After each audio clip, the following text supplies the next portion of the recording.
You did. I hope you had a good time at lunch. We did. Very informative. Good. Let me see. You're a little blurry. Am I? Yeah. Let me see what I can do. Some in front of your camera, maybe? I don't think so. Hey, maybe it's just my eyes. When I'm looking at myself, it looks like I'm not blurry. Anybody else on at this time? Trying to pull my hair back. Yeah, this is Sherry. You look blurry. Okay. Actually, It Barbara, might be the light bulb behind you. It might be glare from the light bulb in your ceiling. It's Okay. a Doris Day look, actually. Oh, a Doris Day. Oh, well. Que sera. Sera. Let me see if this is a little better.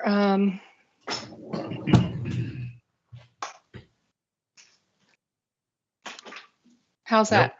Nope, didn't work. That is weird because this is the camera Mm-hmm. and this is me. Yeah, it's some kind of glare thing. I think that's what it is. Okay. All right. It might not be that light. I'm sure we can. I'll worry about that later. Yeah. Okay, let's see who is with us. It is, I think it's 3 o'clock. I don't have my phone right here. It's 3:01. Okay. All right, so let's see, Dorothy, Gabrielle, Pam, Ron, Sharon. I don't see Joan and don't see Alderman McShane. But there are, oh, there he is. Yeah, Alderman McShane's here, yes. Yes, I'm here. Good to see you all. Hello, hello. Okay, so did anybody hear from Joan? We did receive an email from her. She was going to try to log in, but she had a conflict this afternoon, so she may not. Okay. Well, sorry that we're starting a little late. The meeting is called to order at probably 3:02. All right, and this is the June pre-planning commission meeting for the city of Frederick. All right, we have a long agenda. The first thing is the 2021 annual report, and I assume you're going to handle this, Gabrielle? Yes, I will. Monday night, we'll give you a brief overview. This is our annual report presentation. It doesn't require action on the Planning Commission, but this is a document that we both post on our website as good way to summarize the workload and responsibilities the city has. But also, we do send it to the state and is a requirement of them as well. So we'll give you a brief synopsis on Monday. And it's basically an informational item. Okay, let's do a quick roll call for any questions on that. Commissioner Manalis. No questions, thank you. Commissioner Beatty. Yeah, the only thing that I noticed, I guess it's my ego, is I wasn't listed as one of the planning commissioners. There's another Ron. You had another Ron. We have a leftover Ron. We will make that correction and before we send it out. Please, if you do see anything while you're looking over it at the weekend, before we send it to the state and publish, if there's anything like that catches your eye, please feel free to let us know and we will get it all updated. Okay, thank you. Alderman McShane. No questions, thank you. Okay, and I just have a follow-up question too. So this is for 2021, right? So should it reflect, when did, Ron, when did you join? Was it before 2022? Yes, it was, I believe, April of 2021, I think. I think I'm losing, sorry, I'm thinking it's the end of the year. I mean, this is only June, so you did join last. Okay, all right. You know what? And Retirement is crazy. Yeah. and they also, I think it was okay because they listed Kelly Russell as the aldermanic representative, but for 2021 she was Okay. for the entire year, I believe. I think that is correct too. All right, the next thing is the architectural review for Wren Quarter. And that's Pam. Yes. There really has not been anything that's changed. It's for your discussion. You know, they were looking at putting that stone on the water table for several of the elevations. And so we're going forward with that for getting it just cleaned up for a complete package to be approved. Okay, we'll do a roll call again. This time we'll start with Commissioner Beatty.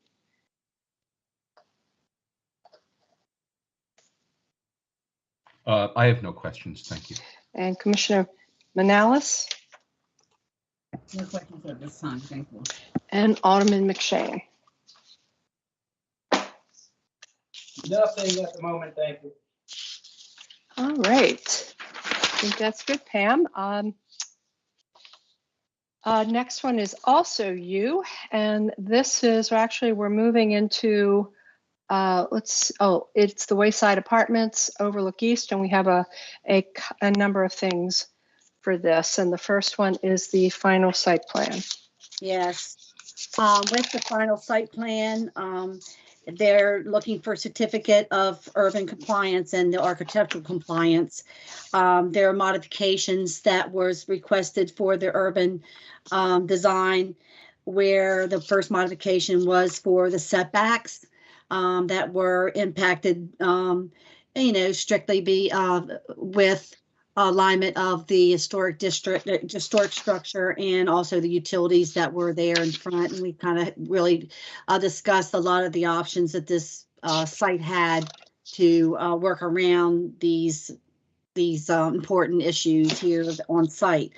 And so we recommended that modification. Then the modification for the parking bay length between the islands, and we were good with as compensating features of what they're giving us and for an infill project as it was to provide their parking.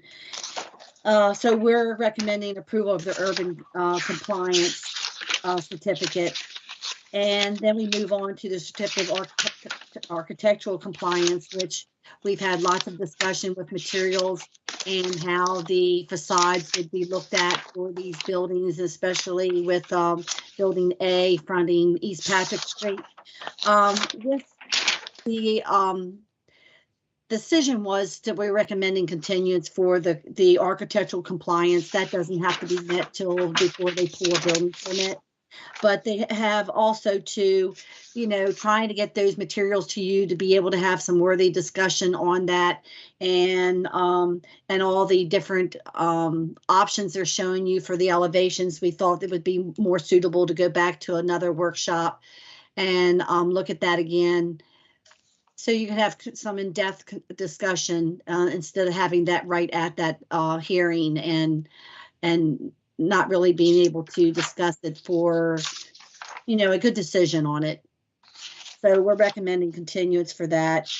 Then you move on to the modifications for the site plan itself, which was the separation distances because of the existing drive and the existing drive opposite the street that needed to be, approved for its distance. And also to the modification for the existing street trees or existing trees on site to serve as existing street trees. And then we have a few cleanup items for recommendations for the site plan 1 through 6. And one of them notably that the final plat that follows later will be recorded prior to building permit. And that is it. Okay, roll call. Commissioner Manalis. Commissioner Manalis. Pam, I couldn't really hear you because there was some background noise. You were talking about a continuance, I believe it was. Is that, you said, for the certificate of urban design compliance? Is that what you No, were? architectural compliance. And Okay. that's the one that you'll be looking at, your bricks and materials that they were supposed to bring in for you to look at, and also the different options of facade that they're providing for you. And I think the applicant also really will go in depth about their justification for a facade versus maybe the different options that is available to comply with the CEO, the Carroll Creek overlay. So we thought it would be better to have more discussion at a workshop, and for you to, to really look at it for a decision. Okay, thank you. Commissioner Beatty. Yeah, thank you, Pam. The one thing regarding the location of the entrances on both the north side of Patrick and the south, and I know we've discussed it a little bit before, and I don't think it's a huge issue, but have they addressed the fact that the one that is directly across from them is heavily truck trafficked? There's a cold storage facility on the opposite side of the street.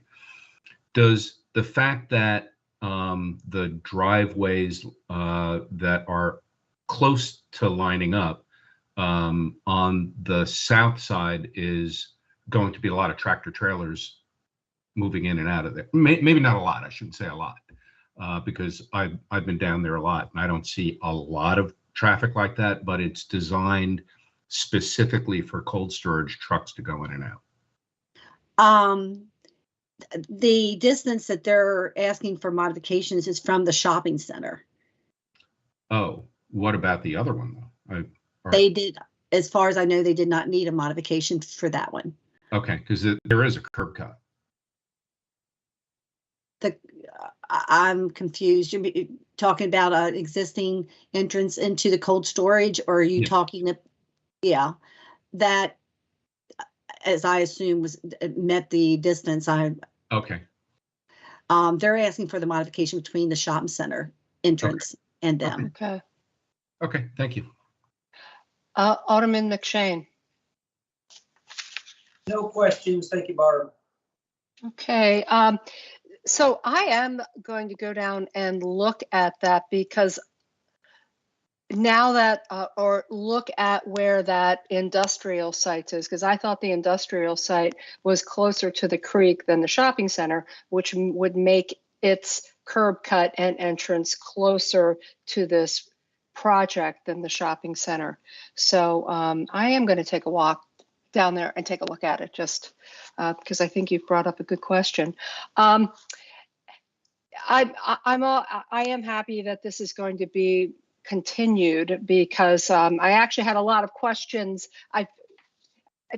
We'll say this, I'll say this on Monday, but I appreciate them giving all these options, like where they started in 19 to 20 to 21 to 22, April, then May. So the fact that we will have the opportunity to have a workshop on this, I think is good. So, so that's great. And when I first read the staff report, it sounded like it had to be continued because 2 hearings were required, and I knew we already had one, so I was a little confused. So I got it.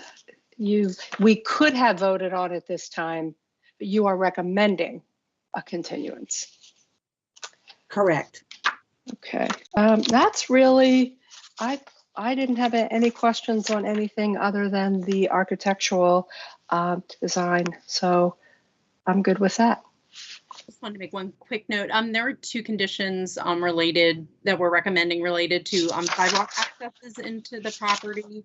The applicant and our engineering staff have been talking about those. There are apparently some grading challenges to possibly achieving the proper connections. So I believe the applicant is interested and may make the request of you to modify the language of those conditions to create a little more flexibility to work at the time of IPs IPs with our staff a little bit, IPs being improvement plans, so that the construction drawings, the way we have those conditions articulated, it would be something that would need to be shown on the plan. And then if for some reason through the improvement plan process, if things need to be adjusted, they would have to, or if they couldn't construct them or thought they couldn't construct them, that would be something that would have to come back to the Planning Commission for review. But those are the lead-in walks to the site that we were looking at. I don't know if Sharon wants to add anything else, but just wanted to make you aware that that may be something that the applicant asks of the commission To change. and that's part of the site plan. So that's something we would be voting on Monday. Yeah, but maybe, good afternoon, this is Cherry, and yeah, maybe a good doc within the staff report, page 20 is some illustrative that you can look at to see where they show the lead-in sidewalk. We are asking for them to have a lead-in on the west side of the driveway that lead into the building.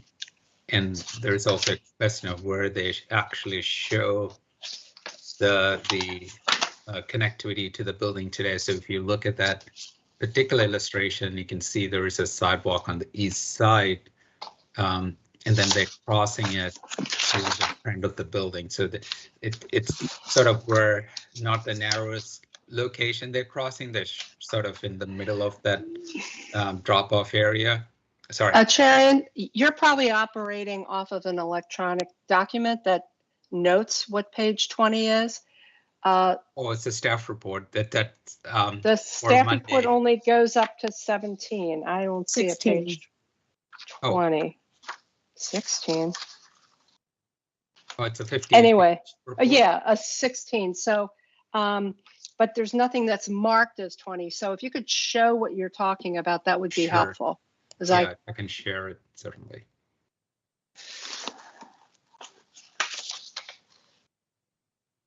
that, okay.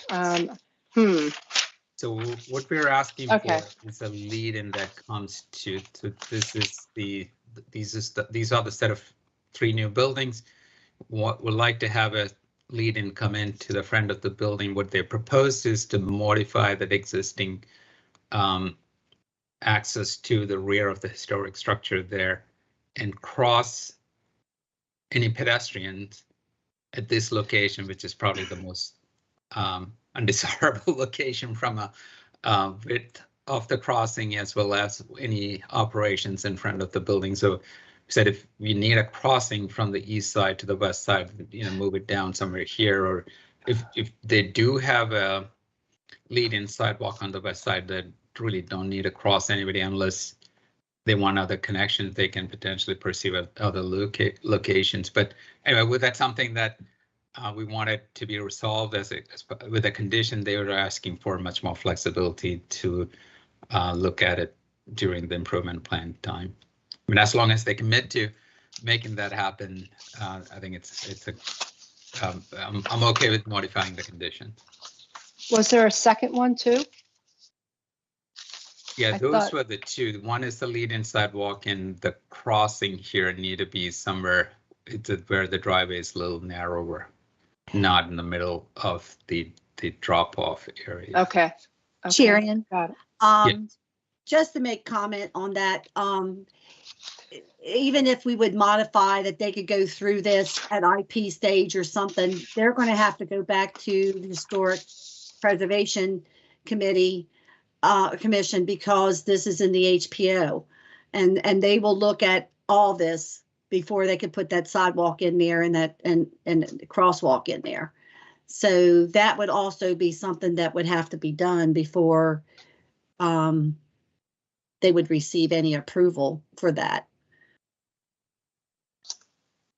And that doesn't need to be tied to this approval, though. They can work through that as a condition of the site plan. That would be something they would have to work through, but it doesn't need to be tied. The Historic Preservation Commission's approval doesn't necessarily need to be tied to that. Okay, but so what would happen, I guess, would be that they would have to get the commission approval, and if they did approve it, they could change it at IPs, and if they couldn't approve it, if they didn't approve it, what would they?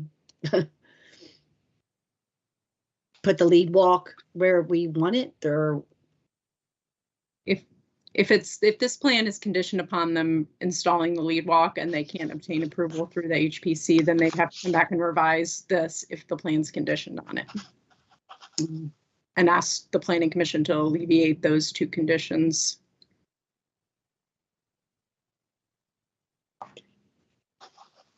Okay. Let me. A question, if I may. Yeah, so Alderman McShane, you're first then. Yes, just a quick question. Will there still be a crosswalk at the actual street?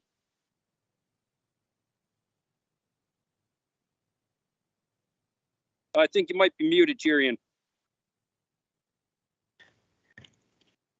Yes, there will still be a crosswalk, but that's a more public crosswalk, and this rendering may not be the most accurate one, because what we've asked for is an apron that kind of have a level sidewalk through here so the people can walk along East Patrick Street. Okay, all right, that was my assumption. I just, as you're guessing, the rendering, those corners look a little funny, not like a normal bump out where we would have a crosswalk. So I just wanted to make sure. But yes, there will be a city street crosswalk as always there on Patrick itself. Yeah, any driveway. I mean, they will have to accommodate the crosswalk with an apron. Yeah. Okay. At the location. Okay. Commissioner Banalis, any questions, comments?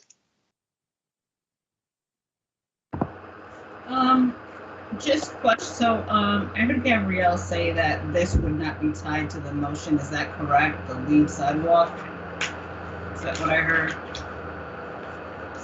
Yeah, there are conditions in your staff report that are recommended regarding these two. What I was just saying was that if this commission conditions the plan on those being shown as we proposed, and the HPC through that process, through whatever modifications to their original Historic Preservation Commission application, if those couldn't be approved for some reason, then the applicant would have to come back to the Planning Commission and request to remove those conditions.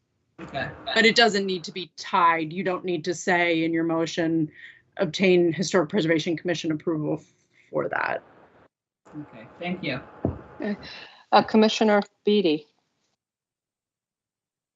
Just one comment, especially while we're on the sidewalk conversation. I mean, this project seems to be the one of sidewalks to nowhere in so many places. I can't understand, like, the one on the right-hand side of the entrance. I don't know what that's there for, but because there's no place really to cross to. It's just, to me, it's a very clumsy layout when it comes to the sidewalks overall. I understand what's going on in the back and not knowing where they're going to tie into Carroll Creek. But I just think they're very oddly laid out. Just a comment. Well, I'll make that a question because Okay. I was going to ask that one that the cursor is near that Commissioner Beatty was just talking about. Pam, since you've been talking or chairing, you've been talking to the applicant. Any conversation about what the purpose of that sidewalk is? Yes, I mean, the conversation has been, but I think the response was that it is a piece of sidewalk that is existing in it. And if you just quickly flip to my aerial, so if you see, it is an existing connection, and I don't know from an HPC standpoint, is that something they can remove or not, or they need to maintain. I don't have a good street view that I can show, but this sidewalk also sort of extended. The question is that there is no sidewalk, just flipping back to there is no sidewalk over here that is existing.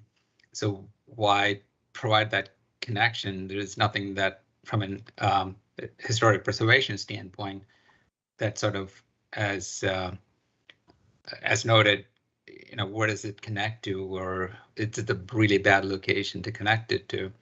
So- Those are kind of questions I never Right. responded back to.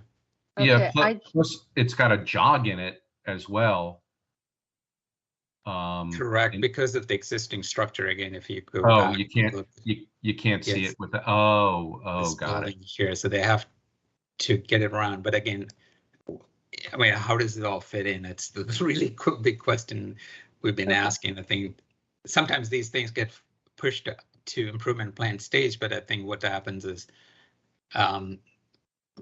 this may or may not, there is no certainty when it comes to IP that we can make modifications. So I'd rather see some certainty with the site plan rather than pushing something to IP.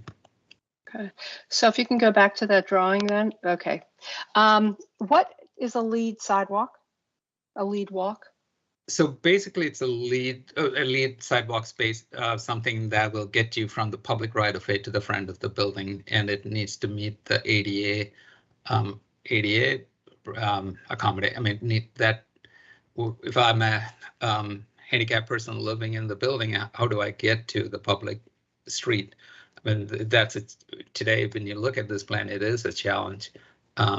So those are the kind of things that we're trying to address with the lead and sidewalk to the main entrance of the building. And is there room between, as the building is, so on this plan, on the plat, is there enough space for a sidewalk in between the building and the curb? And how wide would that need to be? Or would they have to actually change the plat in order to accommodate a sidewalk? On the east side. There. That's what you're talking about, Sharian, right? On the east side of the building? Right there, yeah. See if I can accommodate, but I'm not sure if whether it's 4 feet or 5 feet. 5 feet would be ideal, but I think even 4 feet would get handicapped person on a wheelchair. Minimum is 3.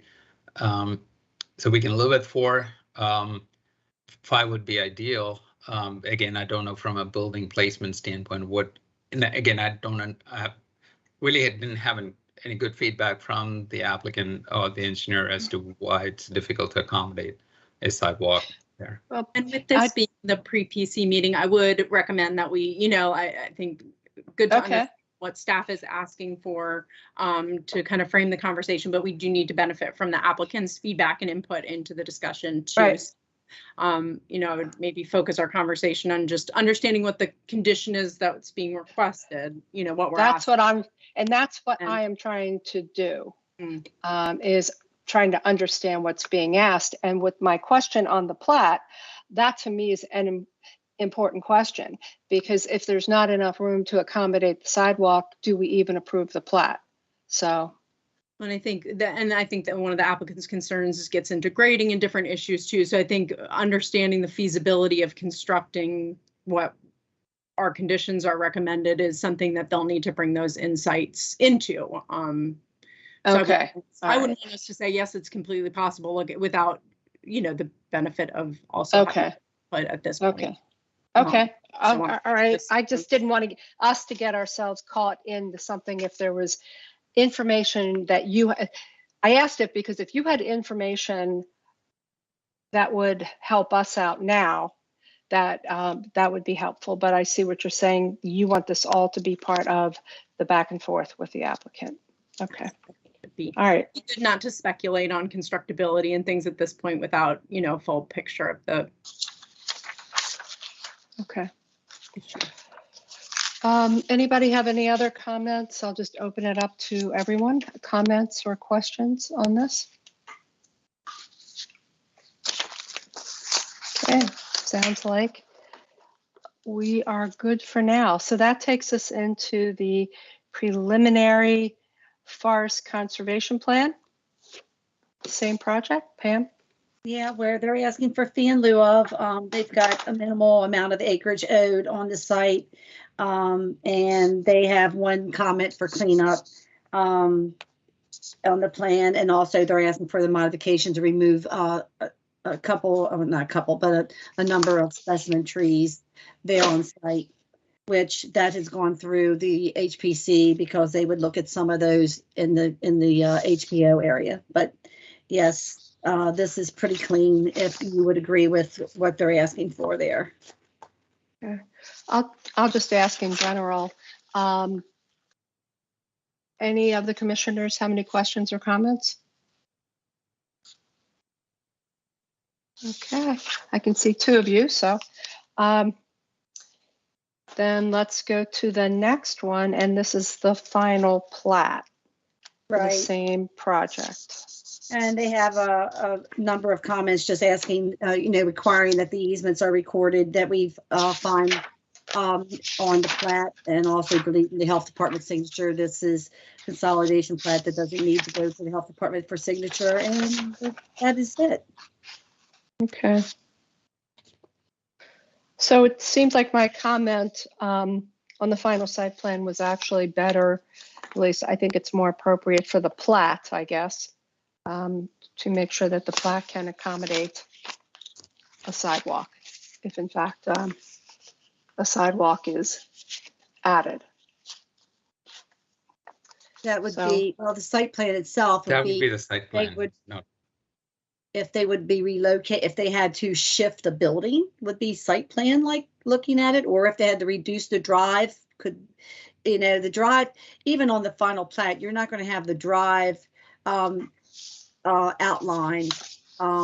It's just the lots themselves that you're going to find on the final plat. So it really is a site plan function for the width of the drive and the location of the buildings to accommodate that sidewalk.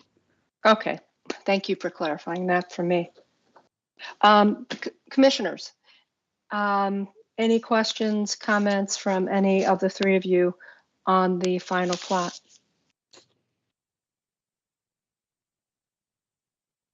Okay. And so before we move off of this, anything else on this project? There's a lot of, oh good, I can see you all now. There's a lot of moving pieces. All right. So that moves us to Waverly View and part 1. F3 final site plan.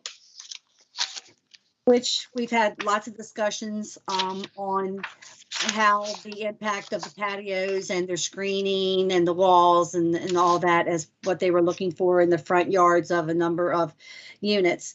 We have to, we know that it's only a number of units that's going to be applied to this. This will be outlined in their design booklet, numbering those units.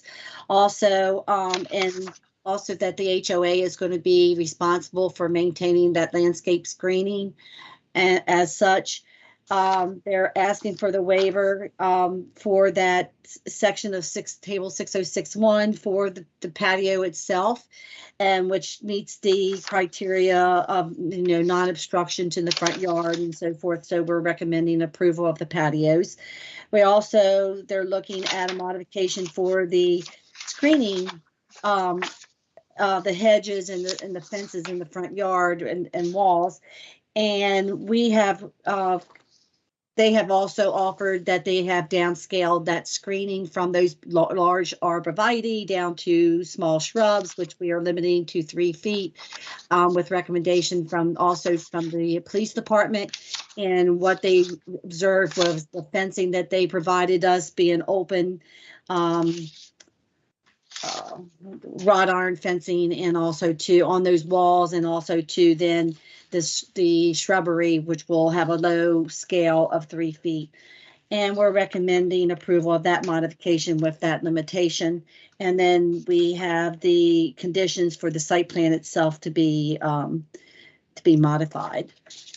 And the screening that they did provide for a compacta holly, we are asking for a substitution to comply with that 3-foot height in one of the conditions. So. Okay, I'll do a roll call of the commissioners. Commissioner Beatty. No question or comments. Thank you. Commissioner Manalis. Commissioner Manalis, so I noticed 2 letters from the applicant. One is May 24 and one is May 23rd. I assume that they're the same documents, or Is there like something different about the other one? I'm just trying to understand. I don't have them in front of me, but they're probably requesting different modifications there. Okay. It seemed to be the exact, but I could be wrong. Okay. I'll look through the packet and see, but it should be different modification request letters probably. Okay. And my second question was related to the patio and the renderings. Let's pull up the renderings. I guess I'm looking at the bottom of page 5 and I guess the rendering Gambro view, patio rendering typical. Do you see that? I don't have that in front of me, I'm sorry. So I guess No, go ahead, I'm sorry. yeah, so my question is, they talk about, you know, some of the patios fronting the open green space, and then the other one adjacent to the parkland, and then there's another one that's that fronts the street parking lot. And so what I'm wondering is this the rendering that they're referencing? That this is what it would look like? Maybe you can see it. Yes. Okay. And then the second one is the one with the retaining walls and would be for the last and final one. Lots, I think, 41 to 50. Through 50, 41 through 50, something like that. Yeah.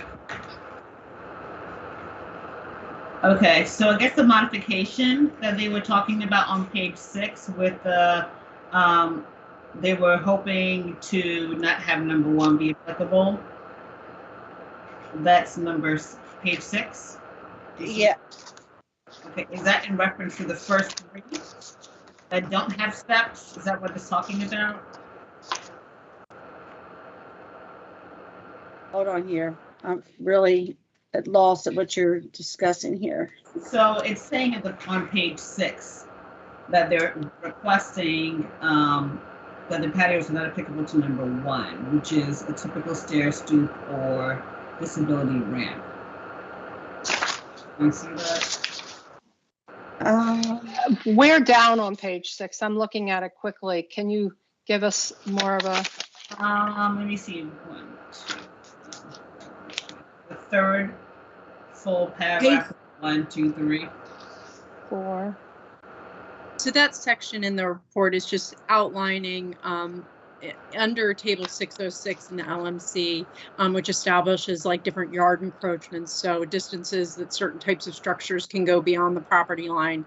It's just establishing what the authority of the Planning Commission is to modify. So it's giving the Planning Commission the ability to modify, provided that those criteria doesn't obstruct access to a public utility, it's not obscuring site distance. So those are the factors okay, that you're looking at. okay, thank you. If that helps. Yeah, and that's why they did not apply. They did not actually apply to that. So. Okay. Okay. Alderman McShane. Alderman. There's a lot of noise in the background. Alderman McShane. Yeah, there is. Yes, Alderman McShane. were you asking me a question or asking if I could reduce the noise? No, I was asking if you had any questions or comments. I was doing a roll call. Yes. Okay, yes, one question. As we're discussing the patios on the fronts of some portion of these units, at times facing common area green space, at times facing the street. I'm most interested in the street facing new front yard patios. Will the properties adhere to all other front facade expectations in terms of materials, ratio of window, front door, etc.? What I'm getting to is, are these still going to look like the fronts of the buildings in all other ways? They still will be the fronts, and they also are still required to meet their urban design booklet and the elements that were approved. Okay. Well, I'm happy to hear that, and I am I feel better about it than I did in the last discussion. Some of these changes have been, I think we're moving in the right direction. So thank you for that. Okay, and I would echo what the last comment that Alderman McShane made on this. So really appreciate all the work of staff and the commission and the applicants. So we'll continue this conversation on Monday with the applicant then. Okay. All right. Now we go to the Summers Farm Butterfly Lane project.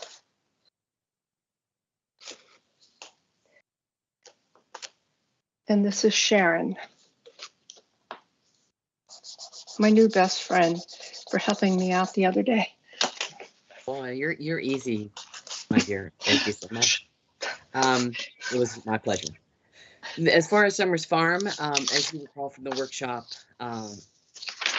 they had just a few concerns. We've been working with them. The preliminary subdivision plan, the two modifications are really sort of get to the issues. There were two mods. One was for removing some of the trees, putting them in a median, a landscape median. And they do have room for that, so they are still requesting that. One that we talked about had the other one that we talked about was a median, the median landscaping. And we have checked. While the applicant and staff were very happy with the proposal to put trees in the median, it wasn't well received by city engineers, who said that really it's not city policy to put trees in the median unless the HOA maintains it. This is a public street. So it's when we talked to the applicant again, they basically and we mentioned this in the staff in the hearing report. It's really too early in the game. They have no HOA. This is, just the street right of way.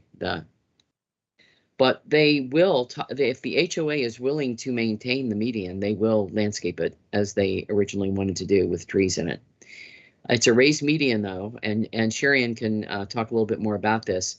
If the HOA isn't willing to maintain it, it's not really a safe workplace for city personnel, and so they would not want trees in that median. Sharon, do you have any other input to share at this time on that? No, not really. I mean, more than the Department of Public Works. I mean, the parks staff maintain it. I mean, it's really from their concern to get equipment up the median and have staff being up there maintaining it was a concern. And the number of personnel they have to keep up with the need to maintain these. So those were the concerns they had. So, I mean, I think they still, so they were preferring not to have any tree or landscape median if it's below 5 feet, where they can get the equipment up and safely work with the narrow medians. But certainly larger medians could be looked at, but as ideally these are maintained by HOA, so the city is not taking, especially from park standpoint, I think they did not have the staff to keep up with the work. So it's something, yeah, they kind of said. So that issue is still something to consider, though, because this is early in their application processes, as you know. When we get to a place where they're actually going to have dwelling units and the potential for an HOA, this will come up again. We will bring this up again and we'll see what happens. But that's really as far as we can push at this time on that particular issue. The other, we did have a little bit of movement as they get further and further along. There's a little give and take on the acreage that will be dedicated. Some of that has to do with the acreage that's going to be, and we're talking fractions of an acre. There's a little bit of tweaking that goes on. So now they're up to They've increased the amount of afforestation to 5.71 acres. Some of that change has been, they've also increased the amount of the proposed agricultural dedication. Again, we still are working on our letter of agriculture, or declaration of agricultural intent. So at that, there will be, and it's probably to be expected, there will be a little bit of movement. We're talking the impact at the bottom of the worksheet is they're going to have to recalculate, but from what I can tell, it's less than it's about 2/100ths of a digit, 2/100ths of an acre. So we're not talking about a lot of change, but as they tweak it back and forth, we will be monitoring it, and that's we'll see what they do. They have to recalculate just a bit so that everything syncs. Other than that, the bicycle and pedestrian rights of way that we talked about are there. And there really hasn't been much change since the workshop. Again, we just double checked to see whether or not how hard we could push for the landscaping in the 6-foot median, and found a hard line on that. But the applicant is going to be keeping that in mind as the HOAs come online, and then we'll redo that. Are there any other questions that you might want to ask me at this time? Because essentially, when we talked at the workshop, you got a very good idea of exactly where we're at right now. Okay, well, we will do a roll call. Commissioner Before Manal. we start the roll call, Yeah. just one quick comment I wanted to add. So there is a phasing element to what Summers Farm is. So on day one, you may not see the construction of Butterfly Lane extended well into after they develop some initial units.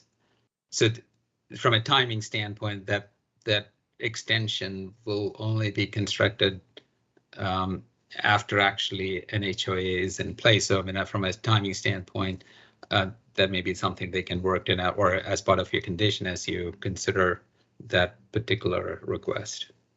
That's a very good point. And just to make sure everybody is understanding what Jerrian's suggesting, is that because there may well be an HOA that comes online, probably will be, it will before the Butterfly Lane extension is constructed.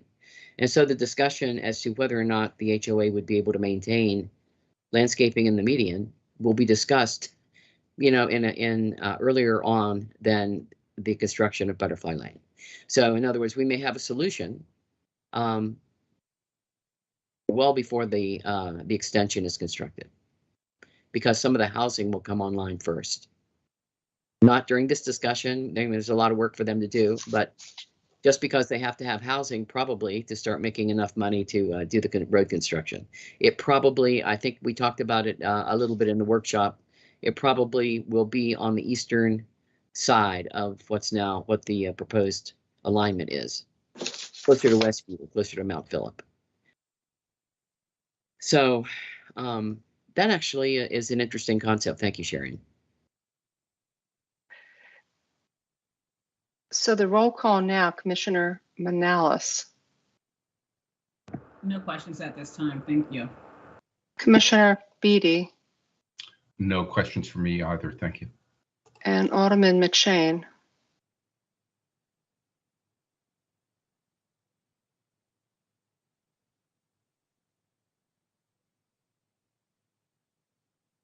Let's see, I think he has jumped off. So I'm just going to ask this whole conversation about the median. So they're asking for a modification, which means a modification to not do it.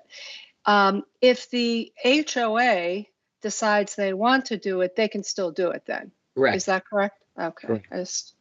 And nobody has to come back to the planning commission, blah, blah, blah. This just allows the applicant to not do it. Correct. Okay. Perfectly said. All right. Well, just want to make sure I understood. Anything else from any of the commissioners? Anyone else on this?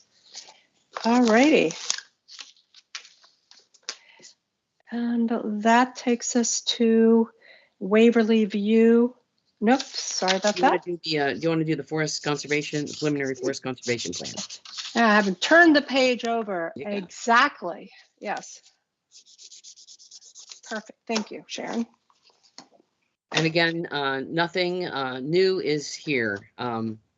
There's been a little, as I say, a little teeny tweaking due to the fact that the ag extension, the agricultural acreage increased a fraction of an acre.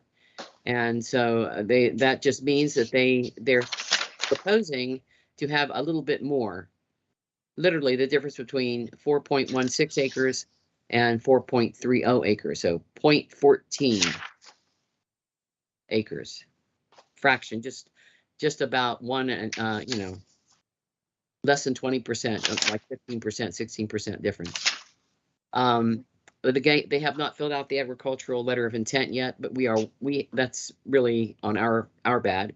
We are developing that letter, and they will have to sign that letter and commit before we can know exactly how much dedication they will be making and how that might plug into the forest worksheet. But from what we can tell, the new acreage, if they go with 4.30, will make probably around, as I said before, 2/100ths of an acre difference, about the equivalent of 873 square feet. Okay. The last time I calculated. So they do request a modification, as was said before, and the modification has to do with the removal of 4 specimen trees. And all of these trees are either due the removals have to do with either they're in the way of a road, sidewalk, multi-use trail, or utilities. And in the case of tree number 26, there's a stream crossing into land base C, and so that was tagged. But they are able to keep 32 trees. That's great. I can look at, I see the 2 commissioners. Either of you have any comments or questions? Okay, thank you, Sharon. You're quite welcome. Thank you, ladies and gentlemen. So now we go to East Park. And that's Sherry.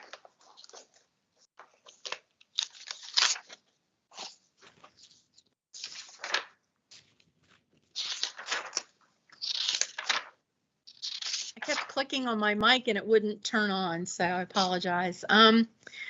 A few things since the workshop. We did get the roads APFO cert. It's provisional though, so there are several conditions that they'll have to meet before they get their full approval for that.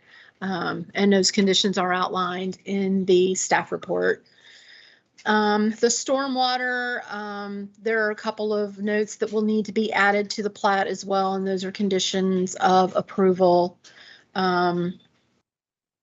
Have to do with that. And then let me see, trying to think what else we added. I think those were the big things. The stormwater and the roads were the 2 biggies. So everything else hasn't changed. Okay, again, looking at the 2 commissioners. Do either of you have any questions or comments? So it looks like the big thing here is the entering into the agreement to defer the dedication. And I know we talked quite a bit about this at the workshop, and I see that the staff supports a favorable recommendation for deferral, and we would be doing a recommendation. Correct. So that's for Commissioner BD. Also, there are times that we recommend to the mayor and board versus actual give approvals. So that would be that's the request and our intended action on that one. and then the preliminary plat itself. Okay. I don't have any other comments or questions. I think it was straightforward. Oh, I do. Sorry about that. I know you, staff had recommended not to do that split zoning.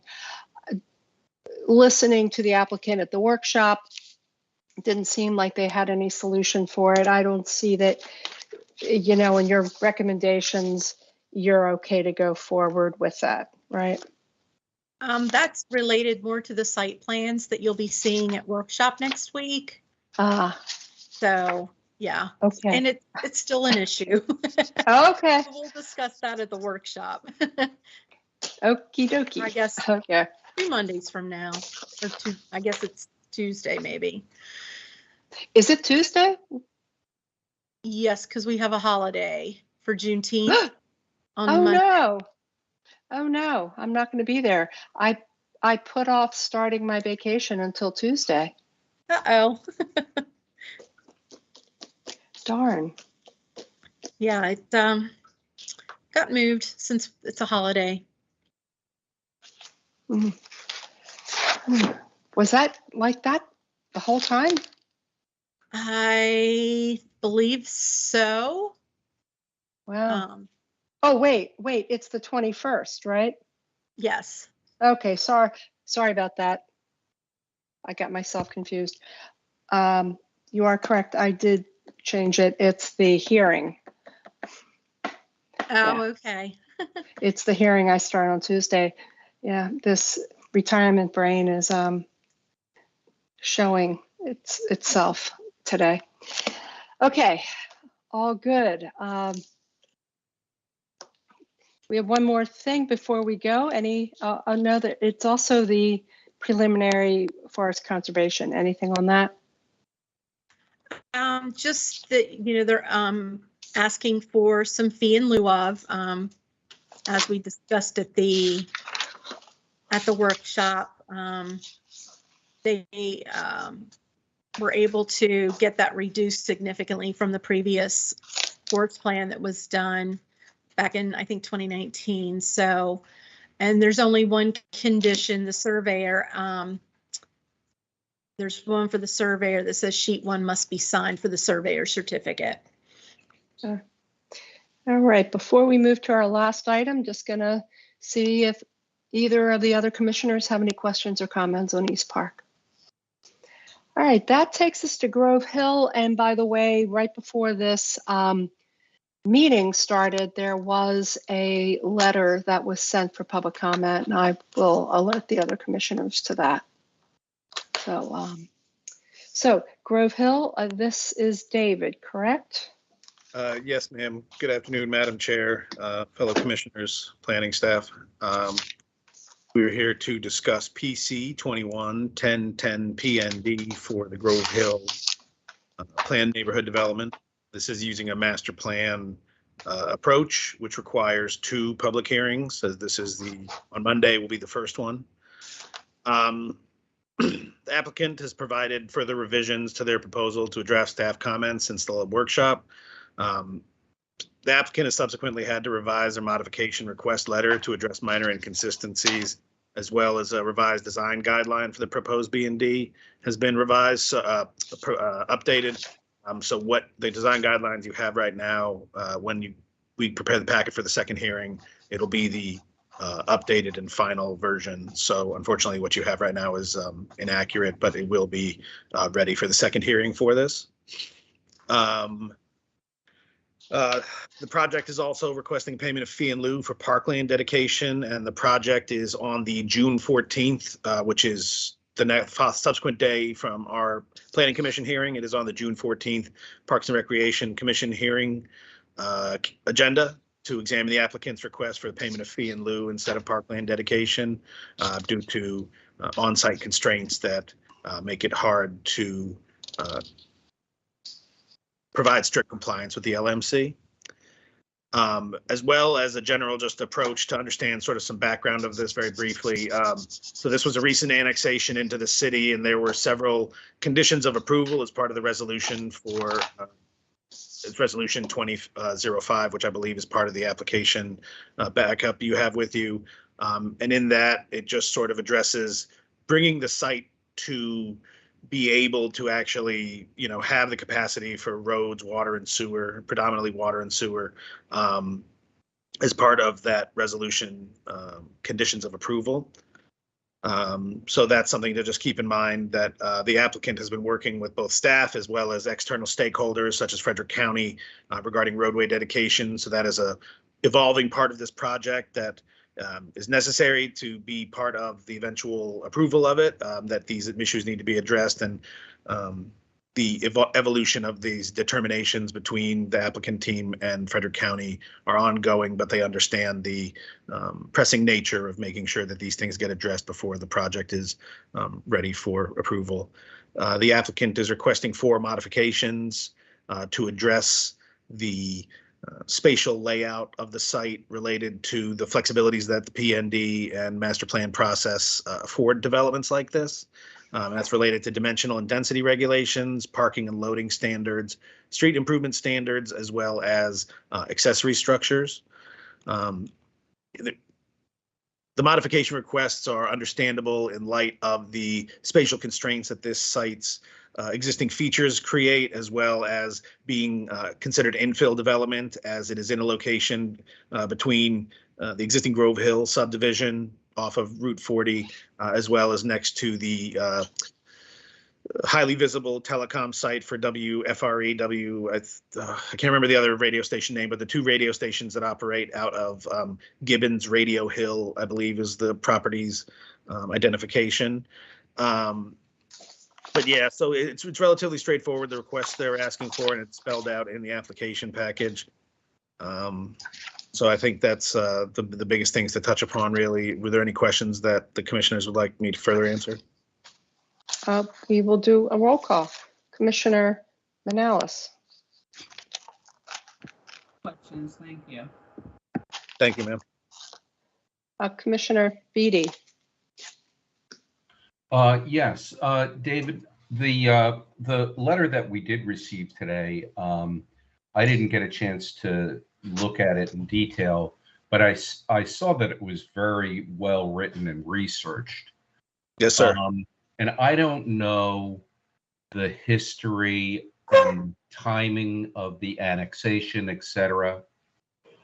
I understand. One thing is, at the very beginning of the letter, they said they bought their house however many months ago and they didn't know that this was being planned. That doesn't seem to be a consideration of ours at all.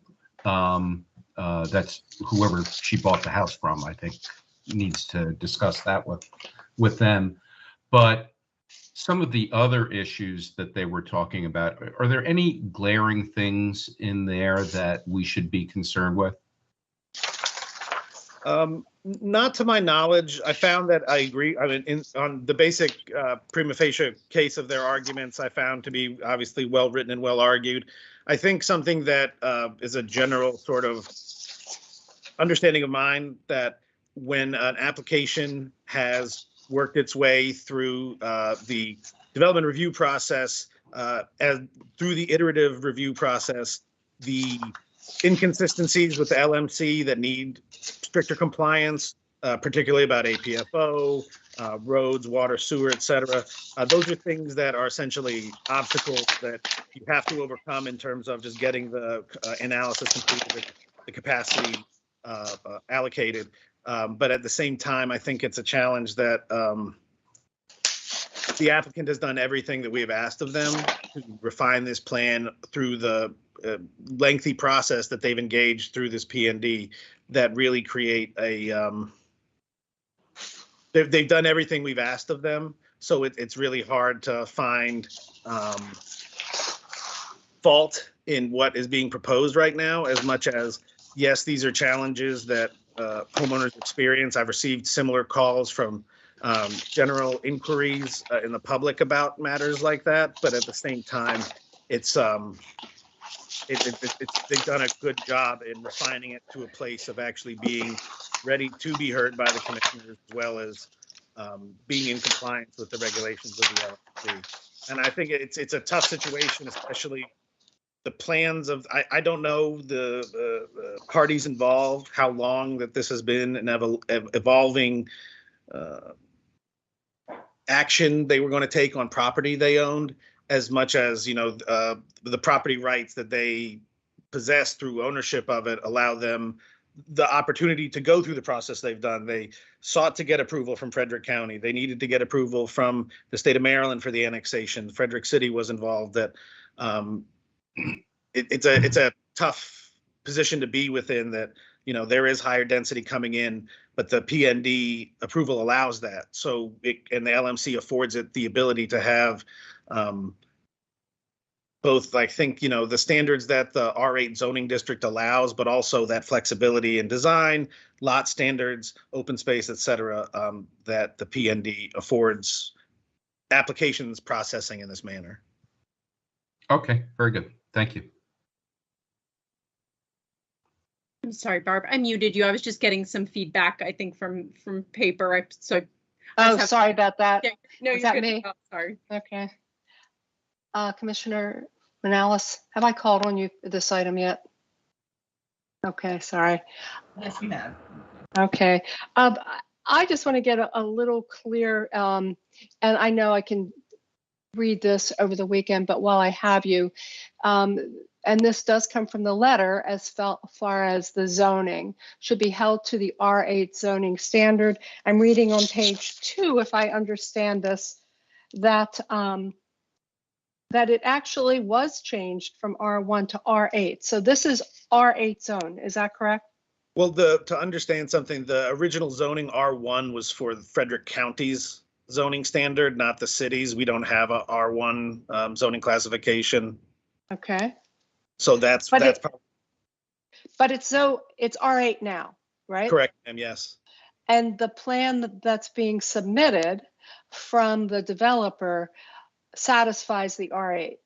Yes, and the actual development was capped at 68, or up to 68 units, which is the language the applicant uses, that depending on just the process of the development, or the construction of the development process, there may be small changes, but the application is looking to request the amount that they've been afforded, 68, but they've been clear that it could be up to 68 There.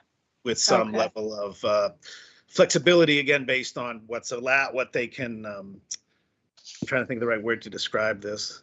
It's sort of the allowance they could. I mean, they're not going to put in 2 homes and of a development pattern. It's just if they can do 62 and still accomplish the same, goals that their development proposal has, it still would be in compliance with any potential approval, should that be granted at the hearing on Monday. Okay, I'm sure it's here. What is the acreage of this?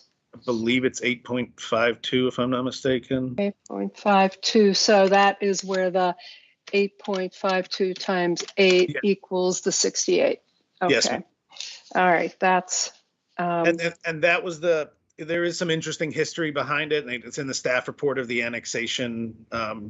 That was, I think, Right. it was 2019, that talks about the history of that and the manner by which the process of the rezoning was undertaken, and how the surrounding zoning influenced it. And I think it's the challenge that we start to see in general as we see more infill development proposed in the city, where higher densities are permitted in areas that may not have been higher density at one point prior to the adoption of the LMC. But when the comprehensive rezoning took effect, certain areas that may have been a different zoning district slowly evolved over time. And as we see now, infill development is a hot topic in land development. I know myself, I probably had almost 10 or 15 cases doing that. And it's this challenge of the recognition that, yes, Frederick has a historic character to it. It has certain elements that we think of in terms of the sort of single family zoning that was predominant through the United States for a large portion of our country's history and the local land use patterns. But it's also this recognition that if it's development within the constraints of what the LMC allows, it's within those parameters that are approvable based on each individual merited case. But we are inevitably going to see, and it's not this, future cases and future cases beyond that, as parking lots get redeveloped and areas of lower land use intensity get brought to a highest and best use in potential. You think of, large seas of asphalt that not even a pad site, but wholesale redevelopment, maybe in a general sense, like the Terrace, how it's really just a lot of parking lots turned into a residential property, that this type of infill would continue to occur by developers who choose to follow that pattern, but also that the concerns raised will start to, and not in a negative way, but echo others' concerns, because when people think of Frederick, they think of a bedroom community, somewhat large lot, residential lotting patterns. That wasn't, and it's strange because if you think about it, the downtown core of Frederick was the opposite of that. It's high density, residential, mixed use, commercial, and housing. But it's this interesting evolution of the city's zoning and land use patterns that sort of impact the perception that we're sort of dealing with, where people expect we want lower density housing, but opportunities like the LMC, the R8 zoning district allow the higher density that is currently proposed. Understood. Thank you. Before we adjourn, anything else from any of the commissioners? All right. So we'll see you all 6 o'clock Monday night. And I assume that the plexiglass is still up and all the protocols are the same. Masks are optional, and all the public testimony will be in person. Correct, Gabrielle? Correct. As to full public meeting, please always feel free to wear your mask, and members of the public are encouraged as they see fit to do the same if they feel necessary. Lance, I don't know if you hear me on. I have not been over at City Hall in the past week or so. I'm assuming the plexiglass is still up.